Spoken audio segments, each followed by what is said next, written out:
রমজানের এই মাসে দ্বিতীয় বার্ষিকীতে আমরা মনে করি যে জুলাই অভ্যুত্থানের মাঝে সুন্দর বাংলাদেশ গড়া, বৈষম্যহীন বাংলাদেশ গড়া, তারা ইনসাফের বাংলাদেশ গড়া, তারা সুন্দর মানবিক সমাজ গড়ার সুযোগ তৈরি হয়েছে।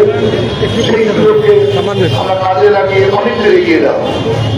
কিন্তু আমরা আজকে দেখছি বিশেষ করে সামাজিকভাবে মাদকের ছয়লা, মাদককে কোনোভাবেই রোধ করা যাচ্ছে না। আমাদের সর্বব্যাপী রূপ নিয়ে আজকে আমাদের সমাজে আছে। পাশাপাশি আমরা দেখছি একটি বিশেষ মহল বিভিন্ন সময় মেলার নামে খেলা আয়োজন করে। কি খেলা?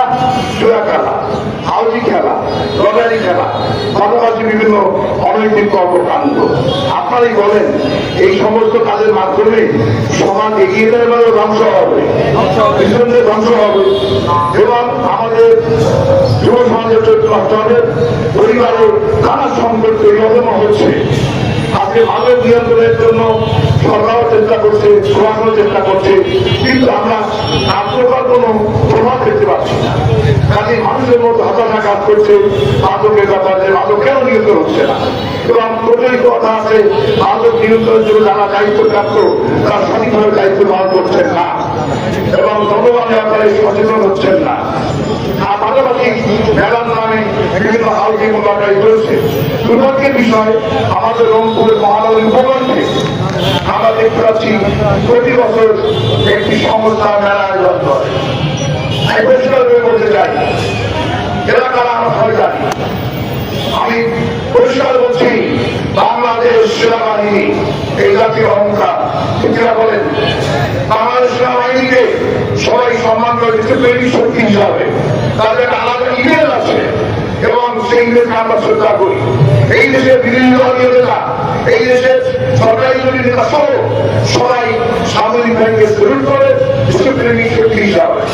কাজেই তাদের দ্বারা পরিচালিত একটা প্রয়াস ভারত চক্র সবাই জানে না, প্রয়াস না চালায় সবাই জানে। প্রয়াসের কর্মকাণ্ড নিঃসন্দেহে ভালো, নিঃসন্দেহে মানবিক, নিঃসন্দেহে আমরা সমর্থন করি। কিন্তু এই মানবিক কর্মকাণ্ডকে সমর্থন করতে গিয়ে আবার সমাজের সর্বনাশ করা হবে, এটা তো মেনে নেওয়া যায় না। আমরা বর্তমানের বিষয়টা কি দেখলাম, এটা তো বাস্তব প্রমাণিত সত্য যে গতবার যে বেলা হয়েছিল প্রয়াস চক্রে রংপুর রাজসাক্ষী, এখানে মেলার নামে ব্যাপক হাউজি জোড়া লটারি অনৈতিক কর্মকাণ্ড হয়ে যেতে কিনা বলেন আন্দোলন হয়েছে। এবারে তারপরে তারা এই সমস্ত কাজ আমাদের চালিয়ে গেছে। তার ফলশ্রুতিতে কি হয়েছে? মেলার পর আমি শুনেছি অনেক পরিবারের পক্ষ থেকে বলা হয়েছে, ভাই এই সারাদিন এই শহরের ঘুরে খাওয়া মানুষগুলো যারা অটো চালায়, ভ্যান চালায়, রিক্সা চালায়, তারা যাওয়ার সময় সন্ধ্যার পর রাতে ওই মেলা স্থলে গিয়ে হাউজিং থেকে লটারি থেকে সর্বস্ব পেয়ে বাড়ি গিয়েছে।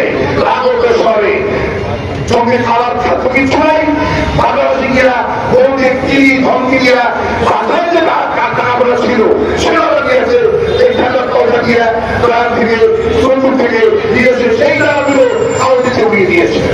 এভাবে অনেক পরিবার সর্বশান্ত হয়ে গেছে এবং ভর্তি গৌরবতী ছাত্ররা, যুবকেরা সেখানে গিয়ে এই সমস্ত কর্মকাণ্ড জড়িত হয়েছে। এরকম পুরা জিতে গেছে। আমি মনে করি এই কাজগুলো করা মোটেও সংগত নয়, বরং এই কাজগুলোর সুযোগ জন্য তৈরি হয় ছাত্র চেষ্টা করা উচিত। কাজে আজকে আরো ওই একই স্থানে মেলার আয়োজন চলছে। আমরা নিশ্চিত সেখানে যারা মেলা দেখে নিয়েছে তারা মেলার নামে সে আগের খেলাই খেলবে, গত বছরের খেলা খেলবে। সেখানে হাউজির খেলা, সেখানে লটারির খেলা, সেখানে হাতে সেই জুয়ার খেলা, সেখানে নৃত্য অনুষ্ঠান, সার্কাসের নামে সেখানে বিভিন্ন ধরনের মহিলা বালিকা শরীর প্রদর্শন, পাশাপাশি হাতে মাদকের কারবার। এরা এই সমস্ত কাজগুলোই সমাজ ধ্বংসের জন্য, মানুষকে সর্বশান্ত করার জন্য, নিঃস্ব করার জন্য একটা বিরাট একটা সুযোগ তৈরি করবে। কাজেই আমি বলছি আমাদের সম্মানিত সেনাবাহিনী কর্তৃপক্ষকে অবিলম্বে এই মেলা বন্ধ করুন। মনে রাখবেন, কয়েক কোটি টাকার কাছে সেনাবাহিনীর ইমেজ বন্ধ রাখা যায় না, নষ্ট করে দেওয়া যায় না। আপনাদের অনেক মানুষের কাছে আপনাদের ইমেজ রয়েছে,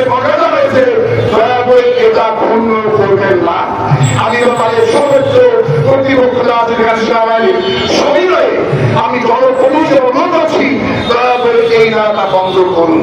দুপুর টাকার নোট এক করুন, সম্মান টাকা দিয়ে পাওয়া যায় না, আপনাদের সম্মানকে টাকার কাছে ফিরিয়ে দিয়ে দয়া করে এই জন্য অনুরোধ করছি। মূল কথা হলো মেলার নামে গত বছরের বিগত আমরা পরিষ্কার জানি যে কয়েক কোটি টাকা নিয়ে তারা ইজারা নিয়েছেন এই মেলা, তারা এখানে মূলত চূড়া হলি বাটারি সহ বিভিন্ন অপকর্ম করেন, অসামাজিক কাজ করেন, যে অপকর্মের শিকার হবে আমার বঙ্গের সাধারণ অসহায় গরিব মানুষগুলো। তাই বিশ্বভাবে যায় ভাত কল্যাণে যায় গুরুত্ব হয়ে যায়, চূড়া গুরুত্ব করে হাউল গুরুত্ব করে সাধারণগুলোকে নিয়ে গিয়ে ওখানে বিশ্বরাজ্য সংবিধান করার জন্য। আমি আবার মনে করবো প্রশাসনকে এবং সেনাবাহিনী সম্মানিত বন্দ্যোপাধ্যায় থেকে এই মেলা বন্ধ করুন, জনগণের ক্ষোভ না আরো বাড়বে এবং সামনে এই মেলা